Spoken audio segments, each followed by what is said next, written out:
हरि ओम. अमृतानुभव योगदास श्री जयगणेश जोशी यांचे प्रवचन.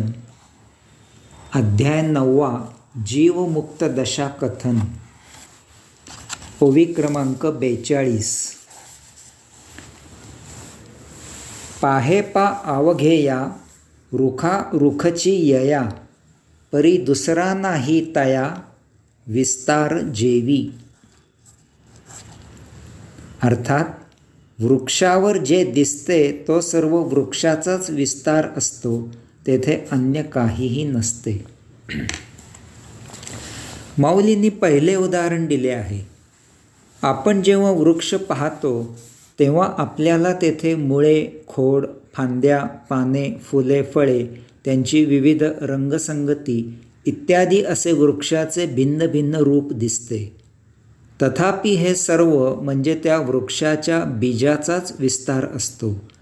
तेथे भिन्नपणा मुळीच नसते. तेथे विविधता असते, परंतु निराळेपण नसते. यातील एकाला जरी बाधा झाली तरी तो वृक्ष कोलमडतो.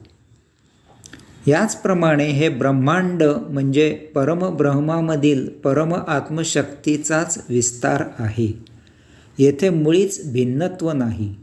आपल्याला दिसायला चल अचल, सजीव निर्जीव अशी निरनिराळी सृष्टी दिसते.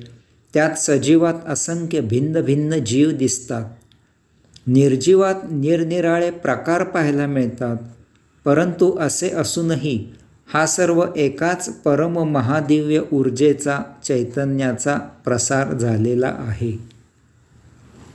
आपण सकाळी 9 वाजता घराबाहेर येऊन रस्त्यावर प्रवास केला तर त्याचा ज्या प्रकारे एकूणच वाहतुकीवर जो परिणाम होतो, त्यापेक्षा जर आपण त्याऐवजी सकाळी 10 वाजता घराबाहेर येऊन रस्त्यावर प्रवास केला तर त्याचा वाहतुकीवर निराळा परिणाम होतो.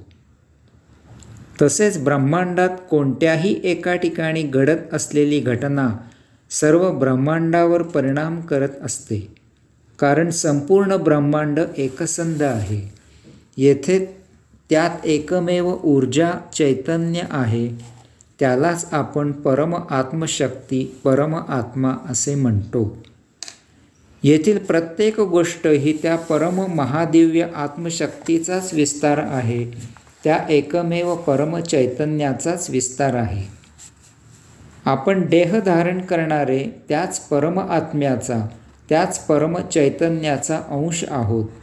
याची सतत जाणीव ठेवून नियतीला अपेक्षित असे नैसर्गिकपणे जीवन जगावे. असे जगणे म्हणजे आपणच नियतीला म्हणजेच आपल्याला अपेक्षित असे जीवन जगत असतो. देहादी इंद्रियांच्या कच्छपी लागून भौतिक वस्तुजगताच्या भोगापवर्गतेत गुंतू नये, रममाण होऊ नये.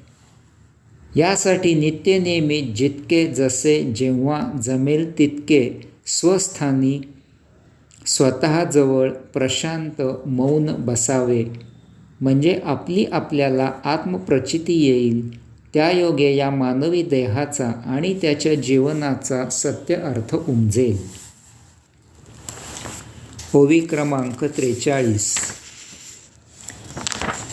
देव देऊळ परिवारू, की जे करुनी डोंगरू, तैसा भक्तीचा व्यवहारू का न व्हावा.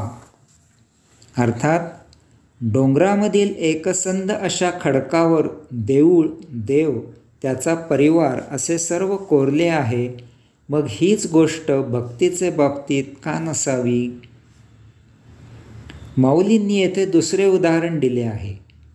माऊली म्हणतात की एकाच खडकात एकसंध असे कोरीव काम करून देऊळ, त्यामधील देव आणि त्याचा परिवार अशा मूर्ती तयार केलेल्या असतात. येथे भिन्नता दिसून येत नाही. येथे एकत्व आहे. हे सर्व एकाच खडकात दृश्य आहे. याचप्रमाणे येथे भक्ती एकसंध आहे. सकृतदर्शनी निरनिराळ्या देवदेवतांची उपासना केली गेली तरीही अंतिमतः ती सर्व त्या एकाच परम आत्मपरब्रह्माला अर्पित होते. यास्तव भक्तांनी निरनिराळ्या देवदेवतांचा वृथा अभिमान बाळगू नये. कोणत्याही एका देवतेची भक्ती म्हणजेच त्या परमचैतन्याची भक्ती करणे असे आहे.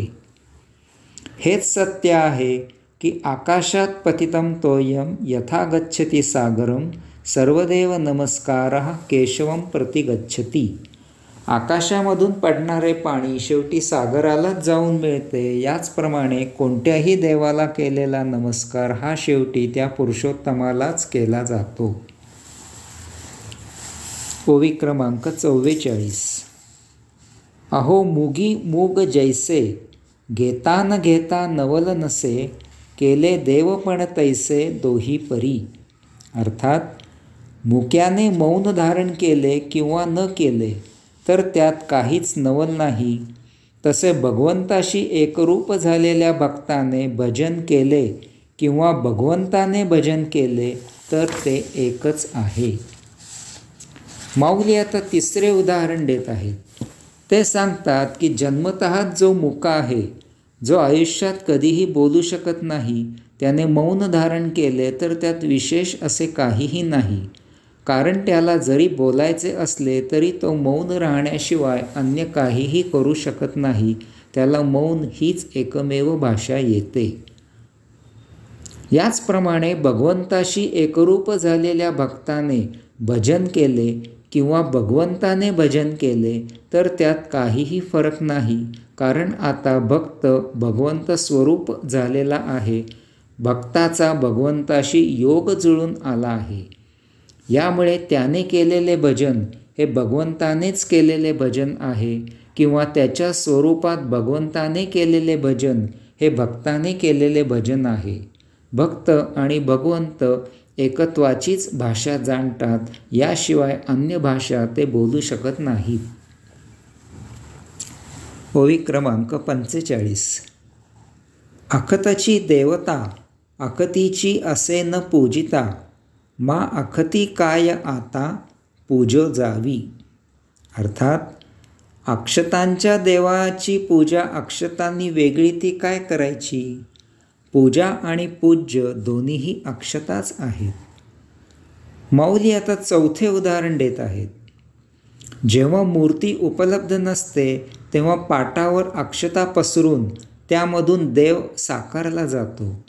उदाहरणार्थ गणपतीची मूर्ती उपलब्ध नसली तर पाटावर अक्षतांमधून गणपतीची सोंड साकारली जाते आणि त्याची पूजा केली जाते.